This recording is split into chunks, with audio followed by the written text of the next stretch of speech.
Okay guys, welcome to yet another tutorial, and in this tutorial we're going to talk about HTML tags. We're going to continue from where we left off in the previous tutorial. Now, in the previous tutorial we talked about HTML tags and how relevant they are, and also we talked about how these tags work, but I forgot to talk about a couple of other important tags, and so I'd like to chip them in here. So without further ado, I say let's get started. Alright, so let's have a look at the form tag. Now the form tag is another important tag in HTML. Now, for the sake of first-time visitors, if you've got no idea as to what HTML stands for, HTML means Hypertext Markup Language. Hypertext Markup Language. Now, let's talk about the form. So if you want to include a form on your web page, let me show you an example. So here's a form, and if you want to include this beautiful form on your web page, now that is the tag to use, the form tag.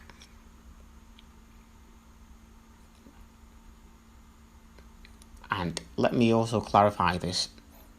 HTML tags accept attributes, and so the very action you see here is an HTML attribute. But let's not go or dive deeper into that. We'll treat that in another tutorial. So now, if you want your user to be able to type in their name, now we introduce another HTML tag here, the tag input. Now this input tag, it gives you access to a section where you're able to type in your name. So it displays a section on the web page which gives you access to typing your name, or it gives you access to be able to type your name. Alright. So the input has an attribute type which takes in text as its value. So the input HTML tag takes in an attribute type that also accepts text as its value, and so when you type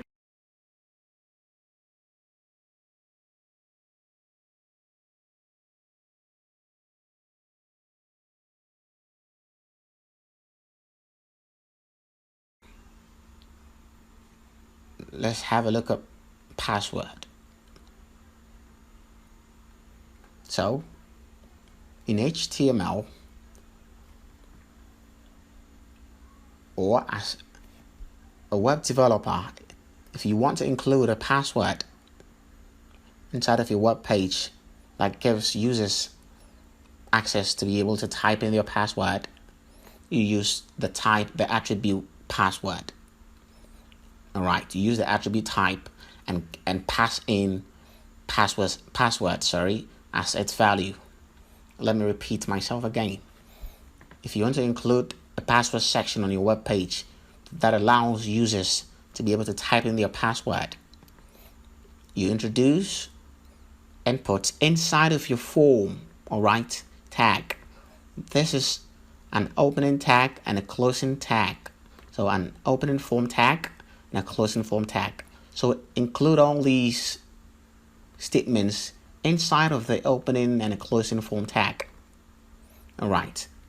So the password, if you want your users to be able to type in their password, you introduce an input, and we've already explained what this input is. So you give it an attribute type. This attribute takes in password as its value. So it takes in password as its value, and this password is hashed. It's hashed.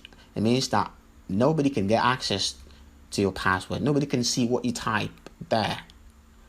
All right. Okay. So that's it. And now we introduce date here as well. If you want to include a section where users can just input date, you introduce the input tag and give it an attribute with a value of date. All right. Okay. Now there are a lot more tags. There are a lot more input attributes available, but I'd like you to go out there and research. Now, it's very important when you research, you memorize. Now, your ability to be able to research, it gives you an upper hand, and it helps you, all right, to be able to learn these programming stuff very quickly, honestly speaking, because I can strictly adhere and attest to that, because it really helped me when I was starting programming. That was, I think, 10 years ago. I was 16 years, yeah, by then. So, honestly, this is just a piece of advice for beginners. If you really want to get really good, you have to really inculcate the habit of researching. So go and research. All right. Now let's talk about the button, HTML button tag. Now this button tag, it gives you, or it allows you to display a button on your web page. Now this button is clickable. So when you click it, it has to perform an action. Now the ability for the button to perform an action is done with another programming language called JavaScript. We're going to talk about that in another tutorial, but that's as we progress. All right. Okay. So the button tag. So you can just give it any text here. And let's have a look at what happens on our web page. No, not here. Okay, so click. All right. So all that we did here, name. All right. When you visit the web page, it gives you a section here to be able to type in your name. So Elijah, and password. All right. You're able to type in your password. And I told you earlier that your password is hashed. And so nobody can get access to the values. Nobody can see what you type inside of your password section. Even yourself, you cannot see. All right. And this is the date field. So you can just choose your date. And this is the button. All right. You can just click it and it will perform an action. All right.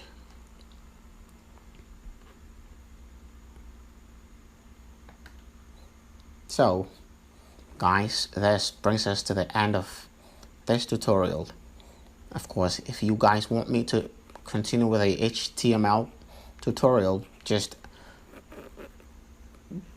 comment, all right, or the comment section below. Just tell me what if you're interested in another HTML tutorial. But right from this very tutorial, we're going to zoom straight into CSS cascading style sheet. Now, let me talk about this before I leave, or I take leave of you guys. You see how beautiful this form is displayed? Yes. Now, CSS helps programmers to be able to add beauty to the web page. Now this that we've done here is a raw HTML code. Alright, we haven't added any cascading style, syntax, alright, inside of our code, which is why we see it as very ugly as it looks. But when we treat CSS, we'll be able to beautify the whole web page. So guys, thank you for watching the video, and don't forget to subscribe to be able to get access to new videos uploaded. Thank you.